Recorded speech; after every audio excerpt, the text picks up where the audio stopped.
A paz do Senhor, meus irmãos. Sejam bem-vindos em nome de Jesus. Que bom ter você aqui na Escola Bíblica Dominical, né? Essa é a escola de formação de líderes, é a classe de líderes de GESEL. E o módulo que a gente vai estudar hoje é liderança. E a lição é a lição 1, tá bom? Nós vamos falar sobre o caráter do líder. Irmãos, essa lição tá muito bacana. Então fica aí comigo, né? Vamos perseverar até o fim, porque o Espírito Santo vai falar conosco, né? Coisas grandiosas. Então, seja bem-vindo, você que está participando agora. Seja bem-vindo, você que vai participar depois. Mas o importante é a gente aprender, né? Tudo aquilo que Deus quer revelar para nós nessa manhã. E para isso nós vamos orar, né? Para que o Espírito Santo de Deus nos ajude. Amém? Que eu consiga transmitir e que nós possamos compreender, né, aquilo que ele está falando conosco. Vamos orar. Senhor, em nome de Jesus, queremos te agradecer porque estamos felizes por termos voltado para a IBD. Já estávamos com saudade, Senhor, de aprender a tua palavra juntos aqui na Escola Bíblica Dominical. Senhor, essa é a classe de líderes de GESEL. Nos ajuda a compreender a tua palavra, o teu ensino. Ó Deus, nos aperfeiçoa como líderes. Nós precisamos muito da tua ajuda, Espírito Santo. Por favor, nos ajuda. E nós te agradecemos. E pedimos também pelas demais salas que estão reunidas, que o Senhor possa abençoar cada um e a tua unção seja derramada sobre a vida de todos os professores, todos os alunos, todas as pessoas que estão aprendendo juntamente conosco. Nós oramos agradecidos em nome de Jesus. Amém e amém. Muito bem, então vamos seguir, né, com a nossa lição de hoje. E primeiro, né, nós vamos falar sobre o caráter do líder. Então, mais do que proporcionar conhecimento, o objetivo dessa lição é levá-lo à prática da liderança, né? Uma liderança que produz discípulos bíblicos e que agrada também a Deus, né? Então, essa liderança de maneira que ela produza discípulos e agrade a Deus também. Então, comece se perguntando, né? Eu manifesto as qualidades de Cristo quando ninguém está me observando? E aí? Me responde aí, né? Você manifesta as qualidades de Cristo quando ninguém está te observando? Muito bem. Então, primeiro, o caráter e o comportamento. O que uma coisa tem a ver com a outra? O caráter diz respeito às características morais de uma pessoa, né? Que irão impactar e influenciar diretamente o seu comportamento. Um líder cristão de caráter, ele pauta as suas decisões e ações na Bíblia. Mesmo que ninguém o esteja observando, ou ainda que essas decisões e ações lhe causem perda ou dano. O líder e o auto-engano.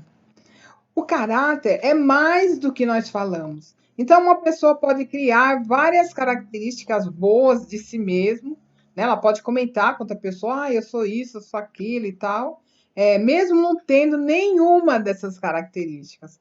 Mas o caráter, as suas atitudes, determinam quem ela é realmente. Então, não adianta ela mascarar, né? O seu comportamento vai revelar o que ela é.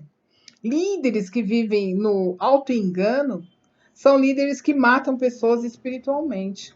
São líderes que precisam ter seus caráteres forjados por Cristo.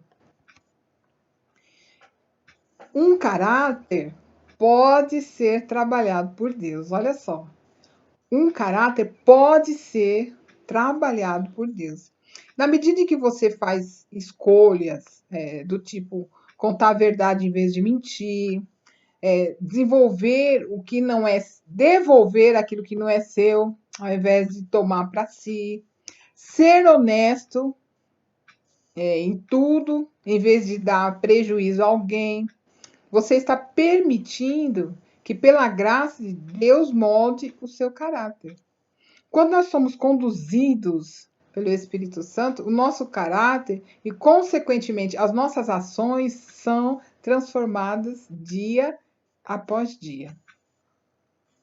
Um caráter moldado por Deus. Um caráter moldado por Deus redundará em um temperamento controlado pelo Espírito Santo.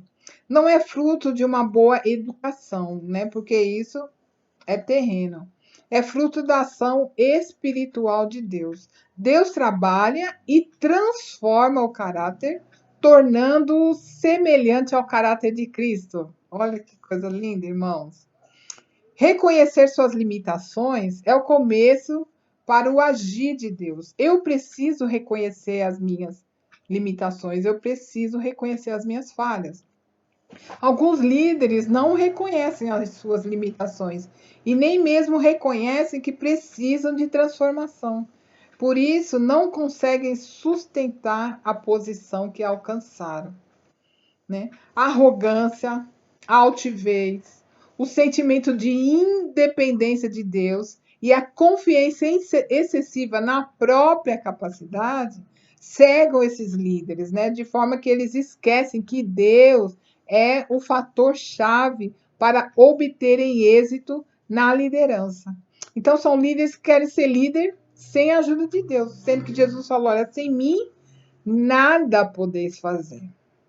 Os líderes que não conhecem as suas limitações. Olha só o que acaba acontecendo com ele. Quanto mais se enchem de si, mais se esvaziam de Deus. Quanto mais se aproximam de suas próprias capacidades, menos dependem do Criador. São líderes cheios de si mesmos, mas vazios da unção e capacidade do nosso Senhor. Olha o prejuízo, né, dos líderes que não reconhecem as suas limitações. Então, refletindo sobre que tipo de líder eu sou. Se você é um líder que, o passar do tempo, olhando para si, deixou de depender de Deus no dia a dia, o seu caráter precisa ser tocado e transformado diariamente. Suas escolhas precisam ser conduzidas por Deus. Isso diz respeito à dependência e direção do Espírito Santo. Quais são as consequências das falhas básicas na liderança, né? Pode ser que um deslize aqui, outro ali, aparentemente não traga grandes consequências, mas como o passar do tempo, os pequenos deslizes se revelam uma grande tragédia naquele líder, porque as suas ações desagradam a Deus. Há um exemplo, né, que o autor citou, por exemplo, pequenos deslizes, né, deslizes. Vamos focar, por exemplo, num carro que você acabou de tirar da concessionária, carro novinho, novinho. Aí, de repente, você dá um esbarrão, aí você fica triste, né? Ai, meu Deus, esbarrei. Mas também não manda para a oficina para consertar. Aí depois você dá outro esbarrão, mas aí não fica tão triste quanto o primeiro, né? Ah, já foi, né? Mais um esbarrão, menos um esbarrão. E vai seguindo, né? Depois você dá um esbarrão aqui, esbarrão ali. Ah, mas é coisa pouca, é só um arranhão. Aí você vai deixando rolar. Até que um dia você para olhar para esse carro e você vai ver que ele está totalmente diferente daquele que você tirou da concessionária quando você comprou. Então você vai ver que esse carro está todo detonado. Assim também acontece com o líder, né? Que vai cometendo um deslize aqui, um deslize ali. Então, aparentemente, não está tendo tão grande efeito ou prejuízo para a vida espiritual dele, mas certamente está tendo esse esbarrão aqui, esse esbarrão ali, esse deslize aqui, esse deslize ali, está fazendo, né, com que ele vá de encontro a uma grande tragédia na sua vida, né? Porque essas suas ações, esses deslizes estão desagradando a Deus. Um líder que constantemente falha perde pouco a pouco a sua capacidade de influenciar seus liderados, né? E um líder sem influência é um líder fracassado. Olha que triste. É porque ele já não exerce tanta liderança assim nos seus liderados, né? E vai indo, né? Ele acaba se tornando um líder fracassado. Quem quer seguir um líder cheio de falhas, né? Ninguém. E dependa de Deus para viver, agir e liderar. O seu caráter é o traço mais importante para você liderar pessoas em um nível extraordinário de influência. Ainda que você não seja ainda que você não esteja enfrentando nenhuma dificuldade, depende de Deus para viver, para agir, para liderar. Isso produzirá em você um caráter cada vez mais aperfeiçoado. A transformação do caráter. Não existe liderança abençoada por Deus sem um caráter que espelha a Cristo, pois o caráter impactará diretamente nas atitudes diárias do líder.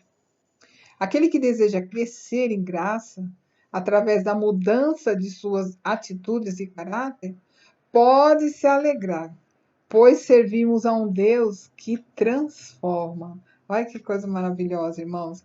A seguir, então, 4 dicas importantes para melhorar o nosso caráter. É de John C. Maxwell.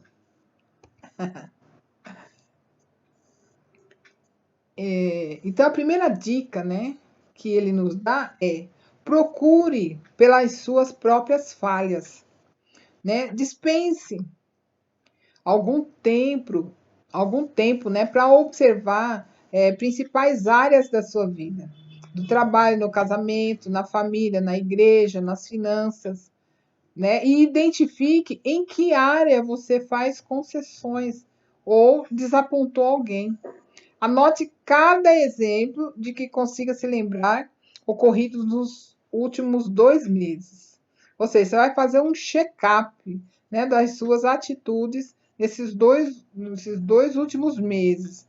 Né? E você vai observar as principais áreas da sua vida e vai identificar a área que você fez concessões ou desapontou alguém. A reflexão sobre as ações diárias é o primeiro passo para a transformação. Só buscamos mudanças quando nós entendemos que temos algo para mudar. Um líder que vive no piloto automático dificilmente cresce, porque ele não identifica, né, que ele não identifica suas falhas e não sente necessidade de mudar. Procure padrões de comportamentos errados em você mesmo. Olha, o pecado na vida do crente, ele é um acidente. Ele é ocasional, ele é sem intenção, sem o desejo do erro. Está lá em 1 João 2:1. Então, vamos ver aqui. A carta, né? 1 João 2:1.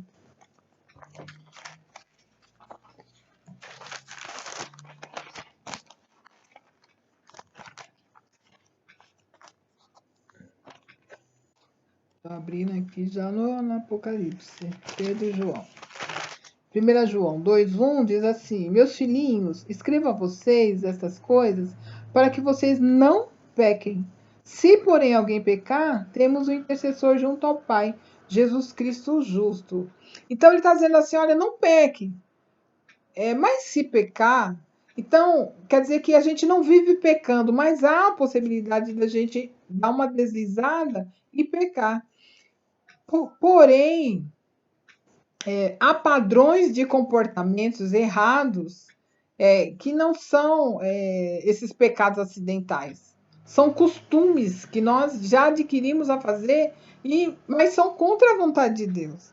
Né? Por isso que é importante que o líder procure esses padrões de comportamentos errados praticados por ele mesmo. Né? Então, uma falha que se repete em uma área específica, trazendo prejuízos espirituais, pode ser considerado um problema de caráter. Entendeu? Então, não é aquele pecado acidental, mas é uma prática constante que a pessoa está fazendo, mas que não agrada a Deus. Então, é um padrão de comportamento que pode ser um desvio de caráter. Então, apresentando esses padrões errados a Deus. Né? Ao identificar padrões errados que indicam um caráter que precisa de transformação, deverão ser alvos da graça santificadora de Deus. Então, o que eu vou fazer quando eu identificar esse padrão errado de comportamento na minha vida? Eu vou levar diante de Deus, falar, Senhor, olha, é meu comportamento, mas está errado, né? E eu preciso da atuação santificadora. E certamente Deus vai nos santificar. Observação, né? Procurar falhas, como também identificar padrões errados, exigem franqueza e honestidade diante de Deus e dos homens. Se começamos a desempenhar um papel e fingimos para impressionar pessoas, saímos da luz e nós entramos nas sombras. Por isso sejamos honestos conosco mesmo e procuremos aquilo que a graça precisa transformar em nós. Amém? Enfrente as consequências ao decidir mudar. Né? Quando nós decidimos deixar um negócio fraudulento ou que nos leva a mentiras diárias, né? Certamente nós enfrentamos alguns prejuízos ao mudar a rota. Porém, isso é o que é certo fazer. Ter o caráter transformado, o que impactará diretamente no seu comportamento, poderá causar estranheza no início, mas certamente quem decidir enfrentar as consequências será recompensado por Deus. Reconstrua o plano. Agora que você identificou as áreas com pontos fracos, crie um plano que o previna de cometer os mesmos erros novamente. Eu descobri um plano, né? Eu descobri o meu erro, então eu vou criar um plano que vai fazer com que eu não cometa mais esse erro, né? Quando pensamos em interromper uma prática que desagrada a Deus, o inimigo tenta nos convencer de que essa atitude irá gerar somente perdas. Mas esse pensamento é enganoso. Olha só, a gente está tentando corrigir, o diabo vem falando, mas isso aí você vai sair perdendo se você não fizer mais isso. Mas isso não é verdade. Olha só o que diz a palavra de Deus.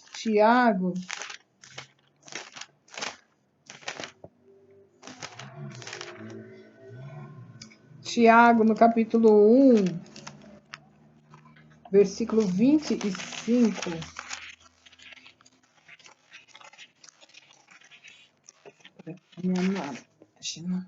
Tiago, capítulo 1, versículo 25 diz assim: mas o homem que observa atentamente a lei perfeita, que traz a liberdade e persevera na prática dessa lei, não esquecendo o que ouviu, mas praticando, será feliz naquilo que fizer. Então, se você colocar em prática a palavra e deixar esse seu costume errado que não agrada a Deus, você será feliz naquilo que você faz, que você estará fazendo. Olha o que diz a palavra de Deus, né? Então você vai dar ouvidos a quem? Ao Satanás ou à palavra de Deus? E o versículo de Lucas 11, 28, ele diz assim, Lucas 11, 28. Ele respondeu: antes felizes são aqueles que ouvem a palavra de Deus e lhe obedecem. Olha de novo falando, que é feliz aquele que ouve a palavra e obedece. Então, por que o diabo está falando essa mentira? Se a gente corrigir nossos padrões errados, nós vamos nos dar mal? Não, muito pelo contrário. Nós vamos ser felizes, porque nós vamos estar obedecendo a Deus. Um líder segundo o coração de Deus. Nós aprendemos que a parte que nos cabe é procurar pelas falhas, encontrar os padrões incorretos de ações e decidir mudar e reconstruir o nosso futuro em Deus. Isso nós aprendemos até aqui. Agora nós veremos tudo isso em uma história só. A história do rei Davi. O homem segundo o coração de Deus. É o que diz Atos 13, 22, né? Que Davi era um homem segundo o coração de Deus. Olha, 13:22. Vamos conferir aqui. Atos 13:22. Depois de rejeitar Saul, levantou-lhes Davi como rei sobre quem testemunhou. Encontrei Davi, filho de Jessé, homem segundo o meu coração. Ele fará tudo o que for da minha vontade. Olha, essas são palavras de Deus com relação a Davi. Amém? E o primeiro, isso mesmo. Então, o primeiro pedido que Davi faz a Deus: lava-me. Você vai entender por quê. No Salmo 51, nós vemos uma oração de Davi após o profeta Natã tê-lo confrontado pelos seus pecados com relação ao caso de Betseba e o envio de Urias para a morte. Está lá em 2 Samuel 11:12 essa história. Nós vimos que Davi comete adultério com Betseba, porque Urias, o seu esposo, estava na guerra. Ele comete esse adultério e para encobrir esse adultério, porque Betseba manda avisar ele que ela estava grávida, ele mandou Urias na frente de batalha para morrer ali. Então, isso foi um pecado gravíssimo, da parte de Davi. Por aí a gente vê que o homem, segundo o coração de Deus, não é aquele santo, santíssimo, santão, que nunca pecou. Segura aí que você vai aprender o que é um homem segundo o coração de Deus. Esse salmo revela a profundidade do pecado do homem, mas um arrependimento sincero pode levá-lo a se voltar para Deus novamente, através de um coração quebrantado. Então é isso que é um homem segundo o coração de Deus, ainda que ele tenha pecado. Se ele se arrepender verdadeiramente diante de Deus, esse arrependimento pode levá-lo a voltar para Deus novamente, através de um coração quebrantado. Talvez você pense assim, mas então é fácil, é só se arrepender, mas essa prática de arrependimento não é para todos. Irmãos, muitos foram corrigidos na palavra de Deus, na Bíblia, mas eles não chegaram ao arrependimento. Como Judas, por exemplo, ele sentiu remorso daquilo que ele fez, mas ele verdadeiramente ele não se arrependeu, como fez aqui o servo de Deus Davi. Segura aí que nós vamos entender isso melhor. Então, o auto-engano de Davi. Davi conhecia a verdade da palavra de Deus, porém havia mentido para si mesmo, achando que escaparia ileso ao enganar as pessoas com a morte de Urias. Ele procurou encobrir os seus pecados para continuar seu reinado, mas Deus não permitiu Deus não permite, que os seus filhos sejam bem-sucedidos vivendo uma mentira. Então ele tramou, ele falou: olha, a mulher está grávida, eu mando o marido na frente da batalha, o marido morre, e ninguém vai ficar sabendo, do meu adultério e fica tudo certo. Só que o profeta Natã foi lá confrontar Davi e falar para ele do pecado dele. E Davi, através do Salmo 51, ele se quebrantou na presença de Deus. Então, líderes, quando pecam, oram como Davi. Ou pelo menos devem orar como Davi, Lava-me. Olha o Salmo 51:2. Deixa aí o Salmo 51 aberto, que a gente vai estar examinando, que mostra por que Davi é um homem segundo o coração de Deus. Não por não ter cometido nenhum pecado, mas por ter pecado sim, mas por ter se arrependido diante de Deus. Então, o Salmo 51:2 diz assim: lava-me de toda a minha culpa e purifica-me do meu pecado. Foi o que Davi falou para Deus, porque ele sentiu realmente pecador, Ele sentiu como aquela criança que se lameia toda, naquela lama, fica toda besuntada. e depois só aquela água para lavar, sabe? Só um banho mesmo que tira toda aquela lama daquela criança. Assim se sentiu Davi. Por isso que ele falou para Deus: lava-me, né? É, lava-me de toda a minha culpa e purifica-me do meu pecado. Ele realmente estava se sentindo mesmo pecador ali, que ele tinha pecado e agredido a Deus. A ficha realmente caiu, né? E o segundo pedido dele é: restitui-me. Os pecados de Davi o haviam afetado totalmente. Esse é o alto preço pago por atos que nos separam de Deus. Davi pediu a salvação e a restauração dos propósitos de Deus em sua vida. Olha que lindo, né? E a renovação interior através do Espírito Santo, para não mais praticar os mesmos atos. Realmente Davi, ele se arrependeu de tal maneira que ele não queria mais praticar os mesmos atos. Olha, Salmo 51, de 8 a 12, nós estamos aí no 51, né? Olha, diz assim, ó: faze-me ouvir de novo júbilo e alegria. Os ossos que esmagastes exultarão. Ele estava sentindo como se os seus ossos estivessem esmagados. Olha só o tamanho arrependimento, né? O tamanho quebrantamento de Davi diante de Deus. Esconde o rosto dos meus pecados e apaga todas as minhas iniquidades. Olha como ele considerava Deus. Cria em mim um coração puro, ó Deus. Renova dentro de mim um espírito estável. Ele não queria pecar mais. E não me expulses da tua presença, nem tires de mim o teu Santo Espírito.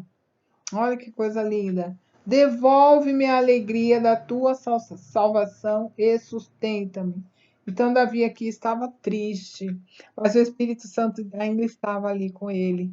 Então, ele estava pedindo ali perdão a Deus, estava arrependido e ele sujeitou a Deus aquilo que ele detectou de errado nele. Olha que coisa linda, irmãos, e que exemplo maravilhoso, né? Então, o pecado do líder tira a eficácia do seu ministério, entristecendo o Espírito Santo que habita nele. Por isso a Bíblia diz: andai no Espírito, né? Gálatas 5,16 diz: andai no Espírito e não satisfareis a concupiscência da carne. Porque uma vez que você entristece o Espírito como líder, você perde a sua eficácia, né? Você já não age mais no poder de Deus, na unção de Deus. Amém? Davi destruiu muita coisa boa com o seu pecado, mas também foi o autor de grandes realizações sendo fiel. Então, o que Davi destruiu, né, na sua vida? Ou ele foi responsável, né, por essa destruição? Primeiro, foi a morte do filho dele com Betseba. Os irmãos sabem que o filho dele nasceu e morreu. Está lá em 1 Samuel, no capítulo 12, do versículo 9 até o 18. Inclusive, Natã foi contar para Davi o que ele tinha feito, né? E falou quais seriam as consequências disso. Olha, irmãos, tão grave que foi o pecado dele, né? Então, vamos ler aqui juntinhos. 1 Samuel, no capítulo 12. 1 Samuel, capítulo 12, do versículo 9 ao 18. 12, de 9 ao 18. Ele diz assim, olha: seus antepassados, porém, se esqueceram do Senhor seu Deus. Acho que é 2 Samuel, né, irmãos? Espera um pouquinho só. 2 Samuel 12.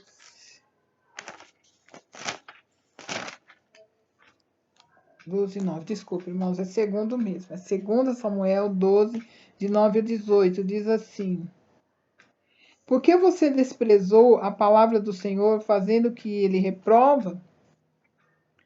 Você mandou Urias o hitita com a espada dos amonitas e ficou com a mulher dele. Por isso a espada nunca se afastará da sua família, pois você me desprezou e tomou a mulher de Urias o hitita para ser a sua mulher. Assim diz o Senhor: de sua própria família trarei desgraça sobre você. Tomarei as suas mulheres diante dos seus próprios olhos e as darei a outro, e ele se deitará com elas em plena luz do dia. Você fez isso às escondidas, mas eu farei diante de todo Israel em plena luz do dia. Então Davi disse a Natã: pequei contra o Senhor. E Natã respondeu: o Senhor perdoou seu pecado. Você não morrerá. Entretanto, uma vez que você insultou o Senhor, o menino morrerá. Depois que Natã foi para casa, o Senhor fez adoecer o filho que a mulher de Urias dera a Davi. E Davi implorou a Deus em favor da criança. Ele jejuou e, entrando em casa, passou a noite deitado no chão. Os oficiais do palácio tentaram fazê-lo levantar-se do chão, mas ele não quis e recusou comer. 7 dias depois, a criança morreu. Os conselheiros de Davi ficaram com medo de dizer-lhe que a criança estava morta e comentaram: enquanto a criança ainda estava viva, falou com ele, e ele não quis escutar-nos. Como vamos dizer-lhe que a criança morreu? Ele poderá cometer alguma loucura. Aí eles falaram, né, para Davi que realmente a criança estava morta. Então Davi causou, né, a morte, né, do seu filho com o seu ato, né? E a segunda coisa, né, que ele destruiu foi a violência acompanhou a sua casa, né? Conforme ele falou aqui, que a espada não se apartaria da sua casa, né? E realmente, seu filho Absalão assassinou seu próprio irmão Amon. Está lá em 2 Samuel 13, de 1 a 36. Eu não vou ler porque é bem longo, mas vale a pena você dar uma olhada, né? Em 2 Samuel 13, de 1 a 36, que Absalão assassinou o próprio irmão Amon, porque Amon estrupou a sua irmã, que era a irmã dos dois, na verdade, né? Irmã por parte de pai. Então Absalão tomou as dores da irmã e da Tamar, né? E matou Amon. Olha que tristeza, né? E quais foram as realizações de Davi depois que ele foi fiel a Deus, né? Além do perdão e da restauração, Davi e Betseba tiveram Salomão. Olha que lindo, Deus deu outro filho para eles, né? Salomão. E Salomão fez parte da genealogia de Jesus. Salomão foi o rei mais sábio de todo mundo, né? Salomão fez o templo para Deus, então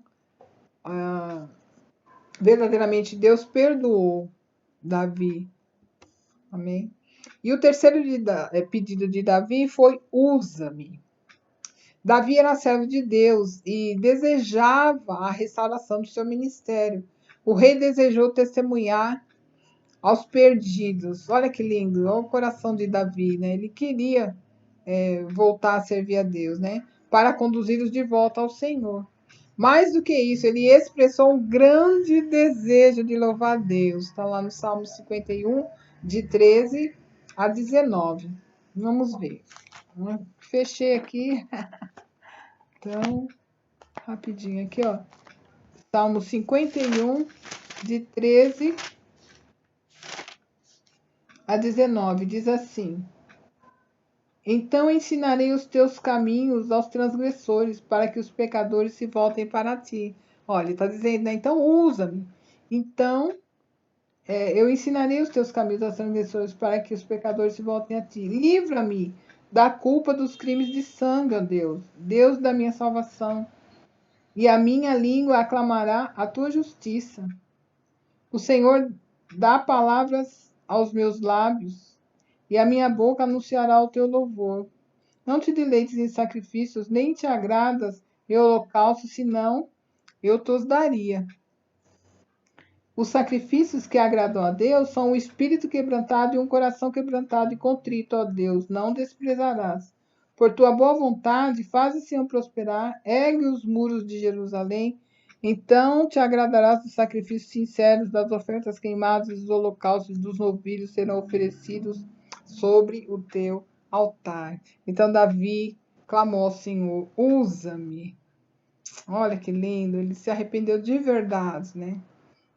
Então Davi se arrependeu, foi perdoado, restaurado e usado para os propósitos de Deus. Então, qual a conclusão, né, que nós tiramos de tudo isso, irmão?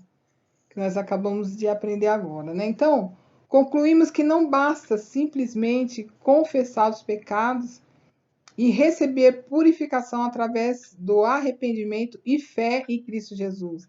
Porque quando nós aceitamos a Jesus, realmente nós confessamos a Ele, nós nos arrependemos, confessamos nossos pecados, né? E nos arrependemos e passamos a crer em Jesus. Beleza. Para aí, não. É preciso que deixemos Deus restaurar a nossa vida por completo, através da transformação do nosso caráter, principalmente sendo líderes. Então, irmãos, o que importa verdadeiramente é que a nossa fé em Cristo nos faça, nos leve a obras. E essas obras glorifiquem a Deus. E essas obras serão boas obras se o nosso caráter se sujeitar a Deus. Porque se o nosso caráter for sujeito a Deus, se nós sujeitarmos nosso caráter a Deus, Ele vai nos transformar. E os nossos atos, nossas atitudes vão glorificá-lo. Haverá a prática da palavra de Deus. Então, o importante, irmãos, é sermos discípulos, é praticarmos a palavra. E para isso nós precisamos submeter a Deus o nosso coração. E falar como salmista: sonda, meu Deus, e conhece meu coração, prova-me, conhece meus pensamentos. E uma vez que eu detectei as minhas falhas, eu preciso apresentá-las diante de Deus. Eu preciso submeter ao senhorio de Cristo, a fim de que Ele transforme o meu caráter ao caráter dele. Amém? Em nome de Jesus. Então eu quero agradecer a sua presença aí até agora, né? Eu quero agradecer a Deus por você estar aí. Quero agradecer a Deus por essa palavra que Ele nos deu. Amém?